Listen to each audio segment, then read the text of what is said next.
मेरे सारे वीडियोस में मैं ओपिनियन बेस्ड चीज़ों का इस्तेमाल बहुत कम करता हूँ, लेकिन पिछले कुछ महीनों से यूट्यूब पर ये वीडियोस फैल रहे हैं कि हाइपरलूप एक स्कैम है। साथ साथ कई सारे ऐसे आर्टिकल्स भी लिखे जा रहे हैं जिसके अंदर हाइपरलूप को स्ट्रेट अवे फ्रॉड भी बताया जा रहा है। तो क्या बस हाइपरलूप पैसे ऐंठने के हिसाब से बनाया जा रहा है एक प्रोजेक्ट है? तो चलिए इसी चीज़ के बारे में आज हम जानेंगे।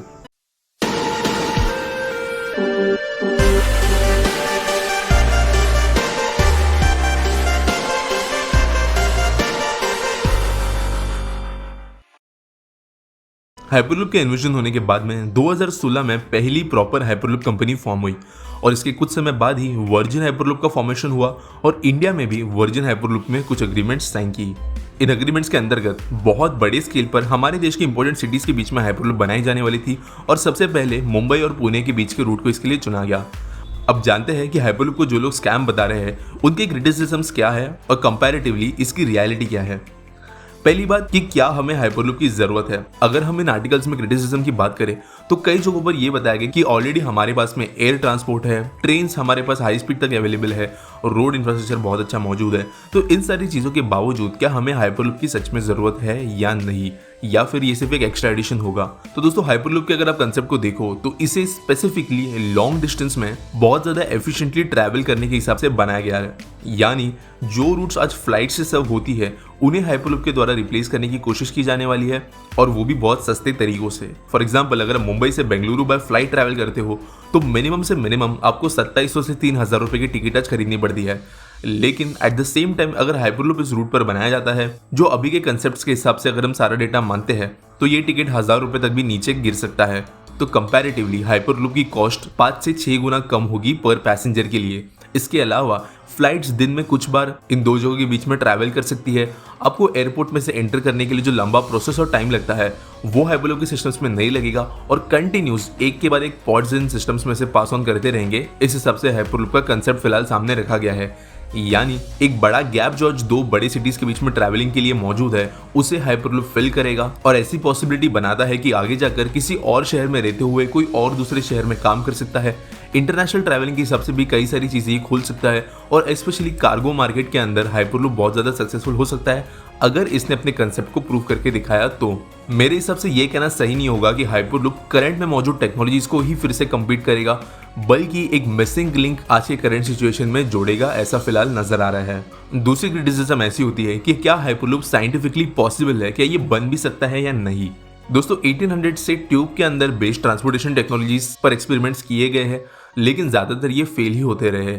लेकिन करंट 2020 की अगर बात करें तो जितनी रिसर्च टीम्स आज मौजूद है इन्होंने जो बेसिक प्रॉब्लम्स इस तरीके के सिस्टम के लिए नेसेसरी है उन्हें सॉल्व कर लिया है। और आप सबने रिसेंट में देखा ही होगा कि ना सिर्फ हमारे पास आज टेस्टिंग ट्रैक्स है लेकिन ह्यूमंस के साथ में भी सक्सेसफुल हाइपरलूप के ट्रायल्स ले लिए गए हैं।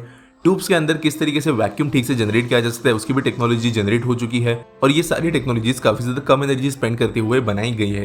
यानी अब तक का जो कंसेप्ट है उसके रास्ते पर ठीक से ये टेक्नोलॉजी आगे बढ़ते हुए में नजर आ रही है। इनफैक्ट अभी जो रिसेंट में ह्यूमन टेस्ट हुआ था वर्जिन हाइपरलूप के द्वारा, इसके अंदर vacuum sealing, control systems, signalling, automated acceleration and deceleration, इन सारे सिस्टम्स का इस्तेमाल ऑलरेडी हो गया है जिसके कारण बड़े मेजर पार्ट जो होंगे किस सिस्टम के वो ऑलरेडी प्रूवन हो गए हैं। अगला दोस्तों जो क्रिटिसिज्म हाइपरलूप के इन आर्टिकल्स में लिखा जाता है वो है फाइनेंशियली अनफिजिबल और इस चीज पर मैं अग्री करता हूँ।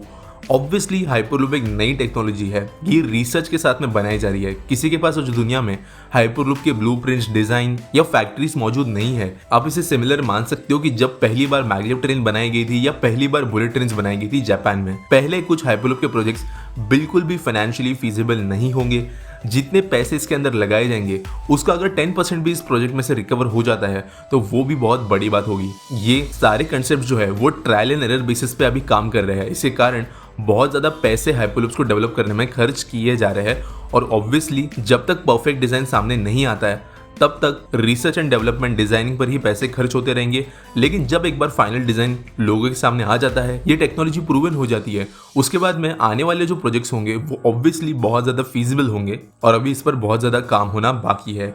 और दोस्तों एक बात समझना बहुत ज़रूरी है कि जो सारे गवर्नमेंटल प्रोजेक्ट्स बनाए जाते हैं वो हमेशा प्रॉफिट को देखकर नहीं बनाए जाते हैं, लेकिन प्राइवेट प्रोजेक्ट्स हमेशा प्रॉफिट के हिसाब से ही बनाए जाते हैं।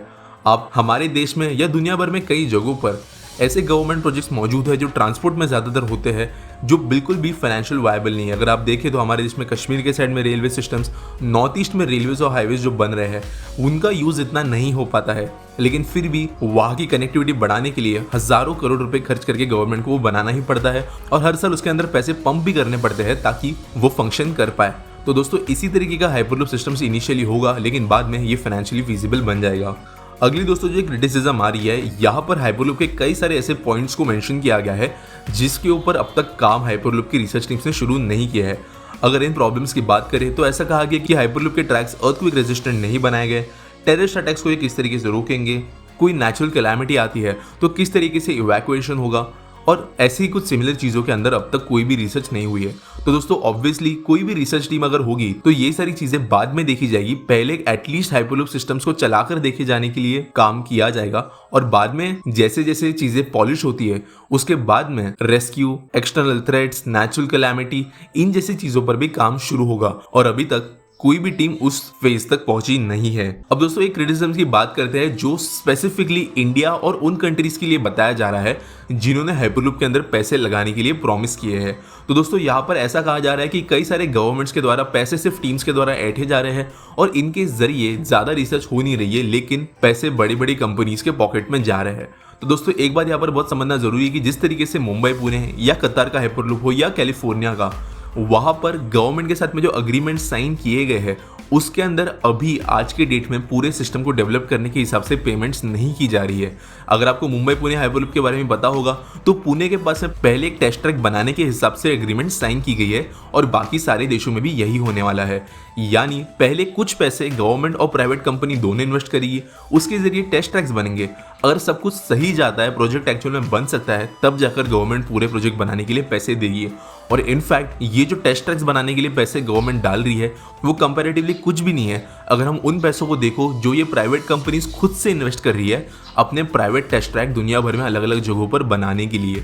दोस्तों एक लास्ट चीज मैं आप सबको बताना चाहता हूँ कि ये जो हाइपरलूप के आर्टिकल्स हैं, वीडियोस हैं, अगर आप इनके चैनल्स पे जाकर देखते हो, इनके न्यूज आर्टिकल्स पढ़ते हो किसी स्पेसिफिक जर्नलिस्ट के बारे में, तो इनके पास में कोई भी प्रायर टेक्निकल नॉलेज नहीं है, फैक्ट्स का ज्यादा इस्तेमाल नहीं किया गया है, डेटा का ज्यादा इस्तेमाल नहीं किया गया है, लेकिन ज्यादातर बातें हवा में की गई है। स्पेशली मैंने कई सारे ऐसे आर्टिकल्स पढ़े जिसके अंदर हाइपरलूप को क्रिटिसाइज करने के बजाय उनके पीछे जो कंपनी और उनके जो मालिक है उन्हें क्रिटिसाइज करने का काम ज्यादा हुआ है, जो मेरे हिसाब से सही नहीं है। एक सिमिलर चीज इन सारे आर्टिकल्स और वीडियोस में ये भी देखने के लिए कॉमन है कि कोई ऐसी प्रॉब्लम जो हाइपरलूप के टेस्टिंग फेज में आई है उसे बहुत ही ज्यादा एग्जैजरेट करके बताया गया है, जबकि खुद कंपनी ऑलरेडी एक्सेप्ट कर चुकी है कि हमने इस प्रॉब्लम को आइडेंटिफाई किया है और ऑब्वियसली इस पर रिसर्च एंड डेवलपमेंट का काम चल रहा है। दोस्तों जब 1950-60s में स्पेस रेस जारी थी तब अरबों रुपए की हिसाब से फंडिंग इसे की जा रही थी और इसी तरीके से कई सारे लोग इसे ऑपोज भी कर रहे थे। और आज भी दुनिया में बहुत सारे लोग ऐसे हैं जो कहते हैं कि स्पेस रिसर्च किसी काम की चीज़ नहीं है और इसके बजाय हमें दुनिया भर में बाकी जो हमारी प्रॉब्लम्स है उसे सॉल्व करने के लिए पैसे इन्वेस्ट करने चाहिए। लेकिन दोस्तों दुनिया इस तरीके से नहीं चलती। अगर स्पेस रिसर्च नहीं होता तो आज हमारे पास ना डिजिटल कैमराज होते, ना solar power cells, artificial limbs, gyroscopes, wireless headphones, smoke detectors, emergency warning systems, communication networking systems, इनमें से कुछ भी आज अवेलेबल नहीं होता। ये सारी चीज़ें दूसरे डेवलपमेंट में से ट्रिकल डाउन होते हुए आज जनरल लाइफ में पहुंच चुकी है। और इनफैक्ट लोग जो इस तरीके के आर्टिकल्स लिखते हैं ये इन्हीं में से कुछ ऐसी टेक्नोलॉजीज को इस्तेमाल करते हुए इन आर्टिकल्स को लिखते हैं। आप ऐसा भी कह सकते हो कि बहुत ज़्यादा नैरो पॉइंट ऑफ व्यू रखा जाता है, स्पेशली जब आप टेक्निकली अवेयर नहीं हो कई सारी चीज़ों के बारे में। हाइपरलूप भी इन्हीं में से एक चीज़ है। मैं ये नहीं कह रहा हूँ कि हाइपरलूप एक गारंटीड सक्सेसफुल चीज़ बनेगी, और अभी भी 80-20% ऐसे चांस है कि हाइपरलूप फ्यूचर में जिस तरीके से आज प्रॉमिस किए जा रहे हैं उस तरीके से डेवलप नहीं हो पाएगी और कुछ बड़े प्रॉब्लम्स हमें फ्यूचर में देखने के लिए मिलेंगे। जो प्रॉमिसेस 5 से 10 साल के लिए किए जा रहे हैं वो प्रॉमिसेस हमें 15 से 20 साल में होते हुए नजर आएंगे। और आज अगर $10 बिलियन के खर्चे बताए गए हैं तो आगे जाकर $20 बिलियन के बाद में भी जो एक्सपेक्टेड हाइपरलूप है वो नहीं बन पाएगी।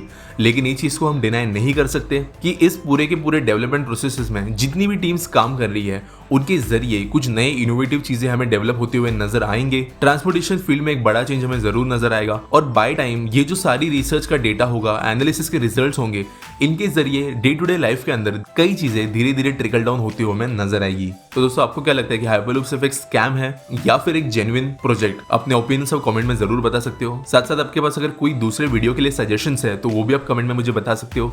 ये वीडियो पसंद आया होगा तो लाइक करना, शेयर करना, सब्सक्राइब करना और मिलेंगे अगली वीडियो में।